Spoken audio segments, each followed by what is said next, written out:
ఈ సంవత్సరం కూడా అమ్మవారితో ఆజ్ఞ తీసుకొని యోనికుబ్జ తంత్రం ప్రకారంగా, యోని తంత్రం ప్రకారంగా, శ్రీ విద్య తంత్రం ప్రకారంగా, భగవతి తత్వవిధి ప్రకారంగా, దేవి ఉపాసన విధి తత్వం ప్రకారంగా అంబాత్రేయ క్షేత్రంలో జూన్ 22వ తారీఖు నుంచి 26వ తారీఖు వరకు అంబాత్రేయ క్షేత్రంలో అంబువాచి మేళ జరగనున్నది. ఇది ఎంతో అద్భుతమైనటువంటి మేళ, ఉత్సవం, మహాయజ్ఞము కూడా. ప్రకృతిలో ఒక అద్భుతమైనటువంటి శక్తి అలుముకుంటుంది ఈ 3 రోజులు కూడా. అంబాత్రేయ క్షేత్రంలో జూన్ 22వ తారీఖు వరకే ఎవరైనాను ఆలయ ప్రవేశం చేయడానికి అవకాశం ఉన్నది.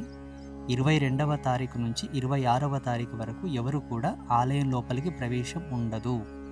బయటి నుండే అమ్మవారిని దర్శించుకోవాలి, బయటి నుంచే నమస్కారం పెట్టుకొని వెళ్ళాలి.